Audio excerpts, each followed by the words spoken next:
Bapak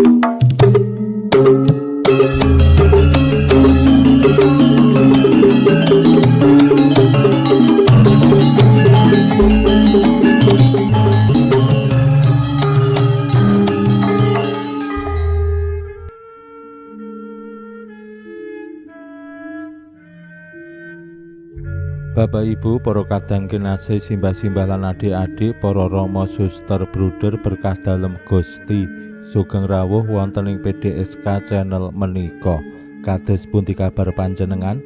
Mugi-mugi bagas kasarasan kesehatan kawilujengan tansah mengku kula panjenengan sami anggenipun kelampahi gesang ing dinten menika, lan mugi-mugi lumantar panglimbang basa Jawi waosan Injil kula panjenengan sansaya saged nggayuh iman kapitadosan ingkang leres lan mantep. Langkung-langkung anggenipun kula panjenengan sansaya wantun sinau dados pribadi-pribadi murid dalem Gusti ingkang penuh ing tanggel jawab. Awit gesang menika peparing dalem Gusti lan kula panjenengan temtu ing sakmangkih yen gesang kula panjenengan sampun dipundhut wangsul, temtu kula panjenengan nggih kedah misungsungake tanggel jawab ing ngarsa dalem Gusti tumrap gesang ingkang sampun dipun paringake. Uripe awake dhewe dienggo apa wae, kanggo ngapa wae lan sak panunggalane. Temtu kemawon Gusti ngersakake gesang ingkang kaparingake dumateng kula panjenengan sami dipigunakake kanggo ngedegaken lan cawe-cawe anggenipun bangun kratoning Allah ing alam donya. Kanthi kula panjenengan nggih bangun gesang laras kalian jejering murid dalem Gusti Yesus netepi menapa ingkang dados dawuh-dawuh dalem, mirengake lan ngemban menapa ingkang dados sabda-sabda dalem Gusti. Lumantar waosan Injil dinten menika kula panjenengan kaparingan pitedah saking Gusti Yesus piyambak lumantar pasemon ingkang dipun paringaken Gusti Yesus dumateng tiang-tiang. Gusti ngersakake supados sih nugroho dalem ingkang kaluberaken dening umat manungsa dening para murid lan saben tiyang menika estu dikembangake dipigunakake kanggo ngrembakakake jembarake kratoning Allah. Ananging yen pranyata wonten ing gesang menika awake dhewe malah ora migunakake sih nugroho dalem kanggo jembarake kratoning Allah, malah mung males-malesan utawa ya gegeki gugu karepe dhewe. Nasibipun kados pundi lajeng? Pramila monggo kita pirengaken sabda dalem Gusti ing dinten menika lan kita wiwiti kanthi sembayang sawetawis. Konjo ing asma dalem Hyang Rama saha Hyang Putra tuwin Hyang Roh Suci. Amin. Suawi sami munjuk. Gusti Yesus, sabda dalem Hyang Rama ingkang sampun manjalma, mugi karsa ngandika dhateng kawula wonten ing asepen ing telenging manah kawula. Kabikao kegiatan lan panglipur ingkang manjing ing sabda dalem kapenuwana kawula mawi ing kawicaksanan dalem. Mugi-mugi srana anggen kawula maos lan mirengaken sabda dalem kawula sansaya nunggil ing sampeyan dalem. Amin. Waosan Injil kapethik saking Injil Lukas bab 19 ayat 11 ngantos dumugi 28. Nalika samono tindak dalem Gusti Yesus wis meh tekan ing Yerusalem lan sarehne wong-wong padha ngira manawa kratoning Allah tumuli bakal kawedhar. Gusti banjur paring pasemon mangkene. Ana priyagung tindak menyang nagara adoh perlu nampani keprabon lan yen wis banjur kondur. Priyagung mau nimbali abdine 10 diparingi 10 mina karo dipangandikani, saksuwene aku lelungan iki anggonen dedagangan.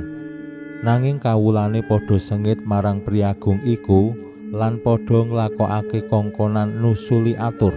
Menawi tiyang menika dipun dadosaken ratu, kula boten sami nampi. Nanging sakundure sakwise nampa keprabon nuli dawuh nimbali para abdi sing biyen dipasrahi duwite. Sing kapisan sowan lan matur, Gusti, arta panjenengan ngangsalaken bebaten sedasa mina. Pangandikane priagung mau, ya abdi utama, rehne kayekten kowe setya ing prakara cilik, mulane mandheganono kutha 10. Abdi sing kapindho nuli maju lan matur, Gusti, menika arta paduka angsal badhi gangsal mina. Wong mau diwangsuli uga, kowe mandheganono kutha 5. Abdi sing kaping 3 sowan lan matur, Gusti, menika arta paduka kula buntel kacu lan kula simpen, awit kula ajrih dhateng paduka, margi paduka menika kereng. Paduka mundhut wangsul ingkang sanes simpenan paduka lan ngunduh ingkang sanes taneman paduka. Pangandikane priagung mau, miturut kandhamu dhewe anggonku mancasi kowe, abdi sembrono. Kowe wis ngerti aku iki kereng, njupuk sing dudu simpenanku, ngunduh sing dudu tanduranku. Genea dhuwitku ora kok lebokake ing bank wae. Saulihku rak kena dak jaluk bali karo anakane pisan.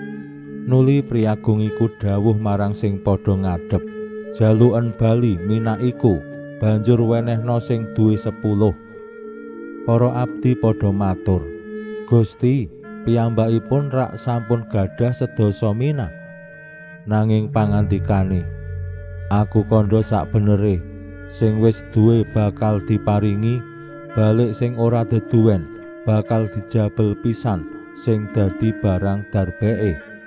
Dene mungsuh-mungsuhku iki sing emoh nampa aku dadi ratune, padha gawanen mrene lan rampung ana ing ngarepku kene. Sawise ngandika mangkono mau, Gusti Yesus nglajengake tindake menyang Yerusalem. Makaten sabda dalem Gusti. Suawi sami munjuk, Gusti, kawula munjuk sembah nuwun karana sabda dalem dadosa obor ingkang madhangi margining gesang kawula.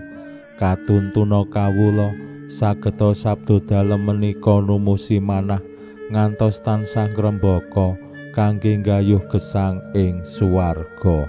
Amin. Bapak Ibu para kadang kinasih, simbah-simbah lan adik-adik, Gusti Yesus paring pasemon menggahing kados pundi ingkang penting anggenipun nyawisaken diri nampi kratoning Allah. Tiang-tiang kala wau ingkang ndirekake Gusti Yesus tindak menyang Yerusalem sampun mireng utawi nggih damelisu bilih kratoning Allah wis bakal kawedhar.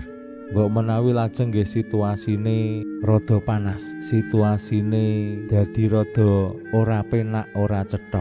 Amargi nggih rawuhipun kratoning Allah tumraping tiang-tiang Yahudi menika diantu-antu tenanan. Injih menika rawuh Sang Mesias, tokoh ingkang bakal ngluwari bangsa Yahudi saking penjajahan Romawi. Ananging Gusti Yesus paring pasemon bilih ingkang penting kados pundi tiang-tiang anggenipun nyawisaken diri nyambut utawi nampi rawuhing kratoning Allah kanthi siap bertanggung jawab tumrap sinugraha ingkang sampun dipun paringaken Allah dumateng tiang-tiang kala wau, ya awake dhewe kabeh. Nugraha gesang, nugraha kemampuan, keahlian, keterampilan, kesehatan, kekuatan badan sing bisa kanggo nindakake werna-werna menika sing nugraha dalem Gusti sing dikersakake supados estu dados rana anggenipun mulyakake asmaning Allah lan ing samangkih nggih jembarake kratoning Allah wonten ing gesangipun umat manungsa.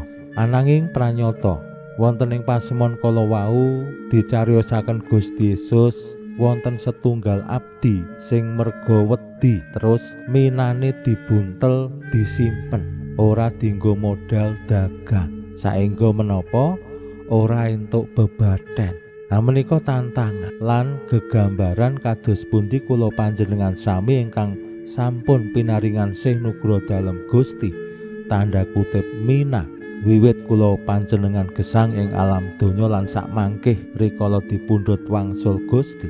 Apa ya awake dhewe wis entuk bebaden ingkang ing sak mangkih saged kula panjenengan beta sangu wangsul sowan ing ngarsa dalem Gusti. Mugi-mugi lumantar sabda dalem lan pasemon dalem menika kula panjenengan wantun misungsungake gesang lan sinugra dalem dados srana anggenipun mulyakaken asma dalem lan jembarake keraton dalem Gusti. Pinujiya Allah sakmenika sarta ing salami-laminipun. Salam sehat, salam bahagia, salam katentreman. Lan mugi-mugi lumantar panglimbang dinten menika kula panjenengan tansah jinangkung ing berkah dalem Gusti ingkang Maha Kuwasa, Hyang Rama saha Hyang Putra tuwin Hyang Roh Suci. Amin.